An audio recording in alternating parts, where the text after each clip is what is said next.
Kisah Putera Arab Saudi, Al-Walid bin Khalid benar-benar menyayat hati. Hidupnya penuh dengan kegembiraan dan harapan, sehingga satu kemalangan mengubah segalanya. Beliau koma hampir 20 tahun menyebabkan beliau digelar putra tidur di seluruh dunia. Semua orang, termasuk dokter, percaya beliau tidak akan bertahan. Tetapi beberapa perkara ajaib telah berlaku. Apakah kemalangan tragis yang menyebabkan perkara ini? Dan adakah benar beliau akhirnya sudah sedar? Tonton video penuh untuk mengetahui jawabannya. Jangan lupa untuk tekan butang suka pada video ini, langgan saluran, dan tekan ikon loceng supaya Anda mendapat pemberitahuan setiap kali saya memuat naik video baru. Mari kita teruskan. Putera Al-Walid dilahirkan pada tahun 1987 dalam keluarga diraja Arab Saudi, salah satu keluarga terkaya dan paling berkuasa di dunia. Ayahnya, Putera Khalid bin Talal, ialah seorang ahli perniagaan dan anggota Wangsa Saud. Manakala ibunya, Puteri Jasi, ialah anak perempuan kepada Raja Saud bin Abdul Aziz. Putera Al-Walid dinamakan sempena nama bapa saudaranya, Putra Al-Walid bin Talal, ahli perniagaan terkenal yang pernah menjadi orang ketujuh terkaya di dunia. Al-Walid dibesarkan dalam persekitaran diraja yang tradisional. Seperti kebanyakan putra Arab, beliau mempunyai banyak peluang yang jarang dinikmati oleh kanak-kanak lain. Beliau gemar bermain sukan dan telah memiliki 2 tali pinggang karate ketika baru berusia 4 tahun. Beliau juga gemar menunggang kuda dan berlumba kereta. Pada usia 16 tahun, bapa putera Al-Walid menghantarnya ke Kolej Tentera di London untuk menerima latihan rasmi. Putera Khalid berharap latihan ini akan membantu anaknya menjadi seorang yang bertanggung jawab, yakin diri, dan berkebolehan, serta mempersiapkannya untuk peranan yang perlu diambil sebagai sebahagian daripada keluarga diraja. Namun, takdir telah membawa satu dugaan yang kejam. Pada tahun 2005 ketika berusia 18 tahun, Putera Al-Walid terlibat dalam satu kemalangan kereta yang dahsyat. Beliau sedang memandu dengan kelajuan tinggi bersama 2 orang rakan ketika kemalangan itu berlaku, menyebabkan kecederaan parah dan meninggalkannya dalam keadaan koma yang mendalam. Pada hari kemalangan itu, ayahnya mempunyai firasat bahawa sesuatu yang buruk mungkin akan berlaku dan tidak mahu membenarkannya keluar pada malam itu. Namun, Putera Al-Walid bersama 2 rakannya berjaya memujuk ayahnya, dan akhirnya beliau memberikan keizinan. Selepas kemalangan itu, putera tersebut sempat sedar seketika dan bertanya, "Bagaimana keadaan kawan-kawan saya?" Sebelum beliau koma untuk tempoh yang lama, nasib baik, rakan-rakannya selamat selepas kemalangan itu. Putera Khalid bersyukur kerana anaknya, seorang pemuda yang baik hati dan tidak mementingkan diri, adalah pemandu kereta itu. Beliau percaya bahawa Al-Walid tidak akan dapat hidup dengan rasa bersalah jika mencederakan rakan-rakannya. Selepas kemalangan itu, satu pasukan pakar perubatan, termasuk 3 doktor dari Amerika dan seorang doktor dari Spanyol, telah dibawa masuk untuk cuba menghentikan pendarahan di otaknya. Walaupun dengan segala usaha mereka, putera Al-Walid tetap berada dalam keadaan koma. Pakar perubatan pada mulanya meramalkan beliau tidak akan bertahan lebih daripada 72 jam dan telah diumumkan bahawa beliau telah meninggal dunia sebaik sahaja mesin perubatan dimatikan. Putera Khalid berdepan dengan keputusan yang menyakitkan. Patutkah beliau terus menekalkan anaknya dengan sokongan hayat atau melepaskannya pergi? Akhirnya, beliau berkata, "Siapakah saya untuk mengambil nyawanya? Jika Tuhan mahu dia meninggal dunia dalam kemalangan itu, dia pasti sudah dikebumikan." Beliau menambah, "Sesiapa yang telah memeliharanya hidup selama ini, pasti mampu untuk menyembuhkan dan memulihkannya." Nasib baik, diagnosis awal dokter itu salah, dan putera Al-Walid tidak meninggal dunia. Namun, sepanjang 18 bulan pertama koma, tiada tanda pergerakan atau sebarang peningkatan dalam keadaannya. Hanya refleks saraf tunjang tidak terkawal yang dapat diperhatikan. Walaupun begitu, keluarga Al-Walid tidak pernah berputus asa.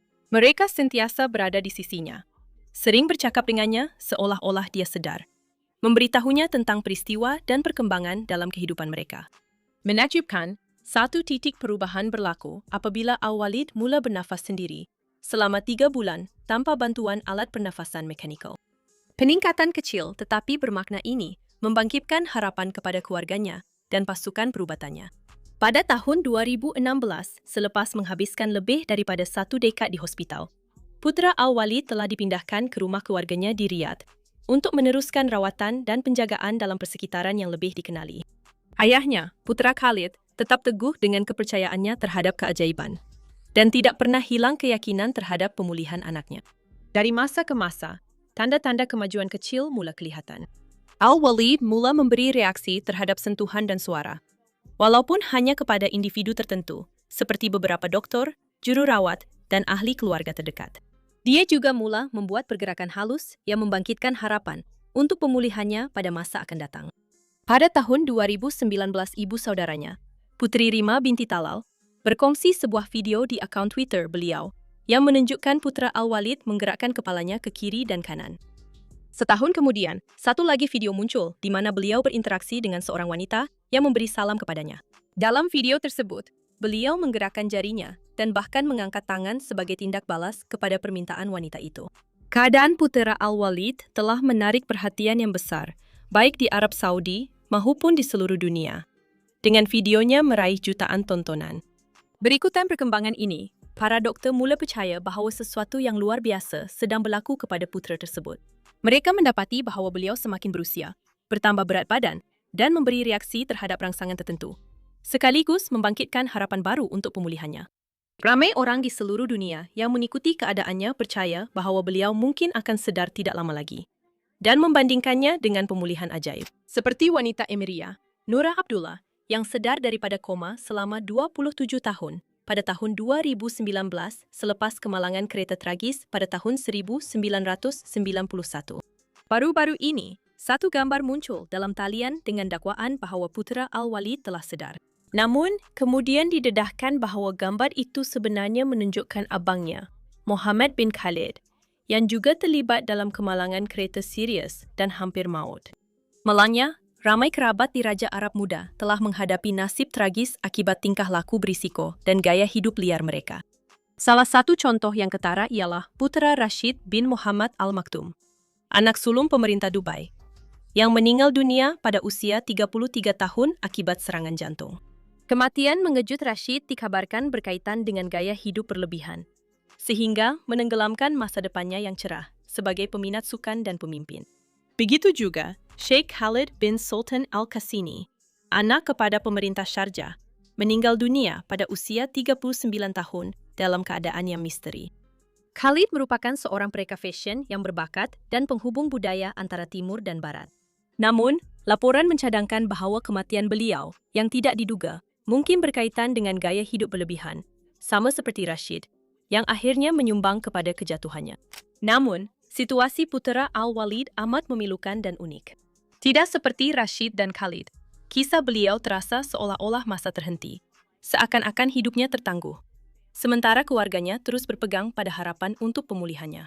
Baru-baru ini, satu kisah menyentuh hati dan mengejutkan tentang kehidupan putera Al-Walid muncul di media sosial Arab Saudi, yaitu kisah tunangnya yang telah setia menunggu selama 20 tahun. Sebelum kemalangan tragis itu, putera Al-Walid dilaporkan telah bertunang dengan salah seorang sepupunya dalam satu majelis sederhana. Namun kemalangan pada tahun 2005 yang menyebabkan beliau koma telah mengubah segalanya. Walaupun begitu, tunannya tetap setia, menolak semua lamaran perkahwinan, dan terus berpegang teguh pada harapan. Dia telah berkata bahawa dia sanggup menunggu beliau sepanjang hidupnya jika perlu. Kesetiaan yang luar biasa ini, bersama dengan harapan keluarganya yang tidak pernah luntur, memberikan satu pengajaran yang menyentuh hati. Hidup ini tidak dapat dijangka, dan tragedi boleh menimpa sesiapa sahaja tanpa mengira status atau keistimewaan mereka. Apa yang benar-benar menentukan siapa kita ialah bagaimana kita menghadapi cabaran ini dengan ketabahan, kasih sayang, dan keimanan. Hari ini, putera Al-Walid hampir berumur 38 tahun. Tetapi malangnya, beliau telah menghabiskan lebih daripada separuh hidupnya dalam keadaan koma. Namun, kami tetap berpegang pada harapan bahawa suatu hari nanti beliau akan sedar dan berpeluang untuk menebus kembali detik-detik yang telah beliau terlepas. Adakah Anda percaya kepada keajaiban? Adakah Anda fikir putera Al-Walid akan sedar suatu hari nanti? Kongsikan pendapat Anda di ruangan komen. Itu sahaja. Jika Anda menikmati video ini dan ingin lebih banyak kandungan seperti ini, pastikan Anda tinggalkan tanda suka di bawah sebagai tanda penghargaan. Dan jika Anda belum melakukannya, Anda memang patut langgan saluran saya. Dan tekan ikon loceng supaya Anda akan diberitahu setiap kali saya memuat naik video baru setiap minggu. Jumpa Anda di video seterusnya.